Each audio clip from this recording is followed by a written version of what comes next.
A&G Precision and Sons have been involved in the ASCE programme for the last 4 years, initially starting with the ASCE 1 programme and over the last 2 years being heavily involved in the ASCE 2 programme. Over that time we have found there's been some significant benefits to the business, far more benefits than we actually anticipated in a much shorter timescale than we actually anticipated, and it's also shown us that there is an awful lot of detail required to know and understand where your business is, your accurate position in the marketplace, and effectively finding those places where you can make significant savings and develop a much more strategic approach to managing your business. During that journey we've scored ourselves on the ASCE 2 matrix.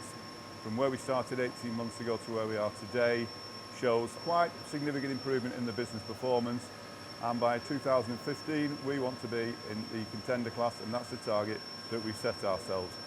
To help us on that journey we selected a number of the foundation processes that we thought would be most appropriate to the business.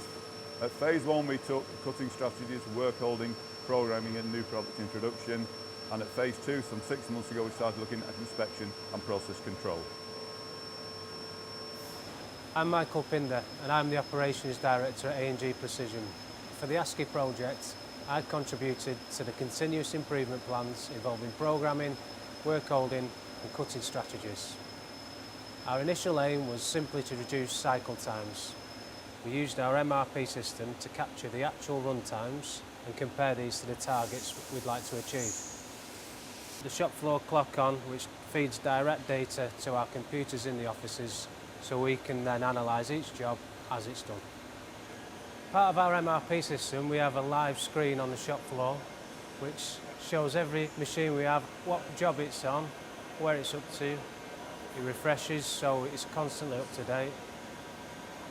To try and reduce cycle times we brought in our software provider OpenMind to see what they had. What we decided to go for in the end was an advanced roughing strategy. The full flute length of the cutter is used, which keeps it in constant contact with the material. This reduces fresh air cuts and means machining operations can be handled 2 or 3 times faster. To start off with, we picked specific long-running jobs, and on the first job alone we saved over 56 hours. We then looked at changing a number of proven parts and kept an improvement log to record the time saved. In the first 3 months, on proven parts alone, we saved over 400 hours of machining time.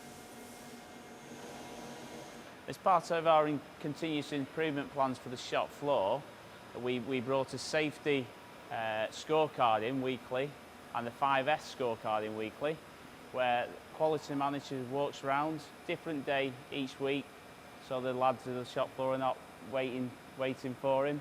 And they're scored out of 10 on all different subjects as general tidiness, excessive materials, swarf, oil spills, health and safety, safety glasses, safety boots, mobile phones, and targets are set. In fairness, when we launched these KPIs on the shop floor, we wasn't sure how the shop floor would take it, but what they have done, they've took it on board, see it as a bit of a competition. Nobody wants to be bottom of the league, everybody's thriving to be at the top.